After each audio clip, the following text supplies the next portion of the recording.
Wait, I need you to pause whatever you are doing right now and pay very close attention to what we are about to discuss in this video. Because today, we are not just asking questions. Today, we are going to follow the trail. We are going to follow the rejection, follow the money, follow the timing, and follow the silence. And by the time we reach the end of this video, you will understand why the most important unanswered question in Southeast Nigerian politics right now is not when Nnamdi Kanu will be free. The most important question is, who is Simon Ekpa truly working for? Settle down, because this one go pain some people. So permit me to use our illustrative software showing right now on your screen. On one side of your screen, you have IPOB, the indigenous people of Biafra, a movement with a recognized leadership structure, a directorate of state, legal representation in court, and a leader, Mazi Nnamdi Kanu, who is currently fighting one of the most consequential legal battles in Nigerian history from inside DSS custody in Abuja. On the other side of your screen, you have Simon Ekpa, a Finnish passport holder based in Helsinki, Finland, a man who wakes up every morning, issues directives to 5 Nigerian states, enforces sit-at-home orders that lock down markets and schools, and calls himself the leader of IPOB. And right in the middle of your screen, between these two, you have one word that changes everything. That word is rejection. Because IPOB did not just quietly distance themselves from Simon Ekpa. They did not whisper it. They did not hint at it. The Directorate of State of IPOB issued formal public disclaimers on multiple occasions, stating clearly that Simon Ekpa is not a member of IPOB, does not hold any position in IPOB, and does not speak for Mazi Nnamdi Kanu or the Biafra restoration movement in any capacity whatsoever. That is not a small thing. In any serious organization, political, military, civil, when your leadership publicly disowns you by name, that is the end. You pack your things, you go home. But Simon Ekpa did not go home. He escalated. He got louder. He got more dangerous. And that right there is what we need to examine today. Now let us think about this carefully. When IPOB rejected him, who continued to give him a platform, ask yourself that question. When his sit-at-home enforcement led to killings, to burnt vehicles, to innocent traders losing their livelihoods, which Nigerian government agency moved swiftly to stop him? None. When the Igbo community, both at home and in the diaspora, cried out against his activities, when governors of Southeast states called him a terrorist, when civil society organizations documented the damage his enforcement was causing, what happened? The Nigerian government, with all its intelligence apparatus, with all its international diplomatic reach, looked in the direction of Helsinki and did absolutely nothing. Now tell me, is that the behavior of a government that sees Simon Ekpa as a threat? Or is that the behavior of a government that sees Simon Ekpa as useful? Let us now go deeper, because there's something about this man's operation that people are not talking about enough.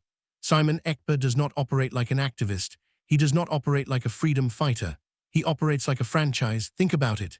He sits in Finland, thousands of miles away, and young men on the ground in Enugu, in Owerri, in Onitsha, in Aba carry out his directives with military precision. Who is coordinating that ground-level enforcement? Who is communicating orders from Helsinki to the streets of Southeast Nigeria? Who is recruiting, who is paying, and who is protecting these enforcers from arrest?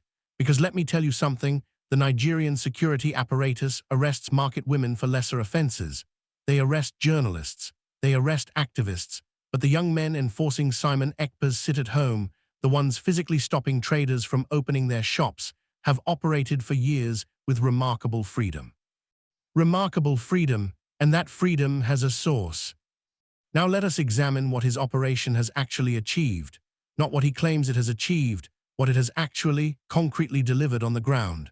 Under his sit-at-home enforcement, Southeast Nigeria has recorded some of its worst economic devastation in peacetime history. Billions of naira lost weekly, schools disrupted, children falling behind academically, hospitals recording reduced patient attendance because people are afraid to travel. Businesses that took families generations to build gone, and what has been achieved politically, Nnamdi Kanu is still in detention. The Biafra project is no closer to realization. International sympathy, which was building, has been eroded by the association between IPOB's name and the violence that Ekpa's enforcement produces. So if you measure his operation by results, the results benefit one party. And that party is the Nigerian federal government, which can point to the chaos in the southeast and justify everything. Justify the detention, justify the military presence, justify the narrative that Igbo self-determination movements are synonymous with instability. Let us now examine the Finland angle, because this is where it gets very, very sensitive. Finland is a democratic country with robust rule of law. Finland takes incitement to violence seriously. Finland has laws against coordinating criminal activity across borders. Several Southeast voices, including lawyers and human rights advocates, have formally raised questions about whether Ekpa's activities from Finnish soil constitute criminal coordination under Finnish law. And yet, as of the time we are making this video, he remains free, active, and operating without meaningful legal consequence in Finland either. Now, we are not saying Finland is complicit. What we are saying is that if Nigeria, with its embassies, with its diplomatic missions, with its Ministry of Foreign Affairs, had formally, forcefully, persistently pursued this man through proper legal channels the way they pursued Kanu through Kenya, something would have happened by now. The silence from Abuja on Simon Ekpa is not bureaucratic incompetence. It is a choice, and choices have reasons. Now I want to address something directly, because some of you in the comments section will say, Asimiu, you are just speculating. You don't have a document that shows Ekpa on a government payroll. Fair point. Fair point. We do not have a signed contract. We do not have a bank transfer receipt. What we have is a pattern. And in intelligence analysis, in investigative journalism, in legal reasoning, pattern evidence is real evidence. The pattern says his escalations align with Kanu's court timelines. The pattern says his funding is unverified and opaque. The pattern says his enforcement creates the exact political conditions the Nigerian government needs to justify continued detention. The pattern says the government that hunted Kanu across international borders cannot find the energy to formally pursue Ekpa across a much shorter diplomatic distance. You look at all of that together, and you tell me what conclusion a reasonable, thinking person reaches. So we come back to the original question, who is Simon Ekpa really working for? Is he working for the Igbo people? The Igbo people are suffering under his orders. Is he working for Nnamdi Kanu?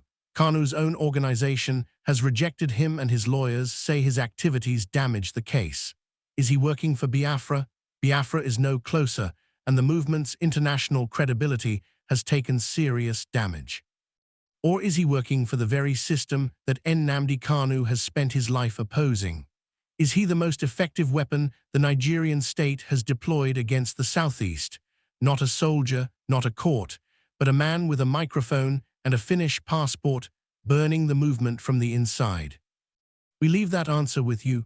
Drop it in the comment section. Tell us what you think. Tell us who you believe Simon Ekpa is working for and why, because this conversation needs to happen. The Southeast needs to have this conversation loudly and honestly. And if you want to understand the full legal picture of where Nnamdi Kanu's case stands right now, the appeal court strategy, the Supreme Court positioning, what happens next, we have broken it all down in a full video on this channel.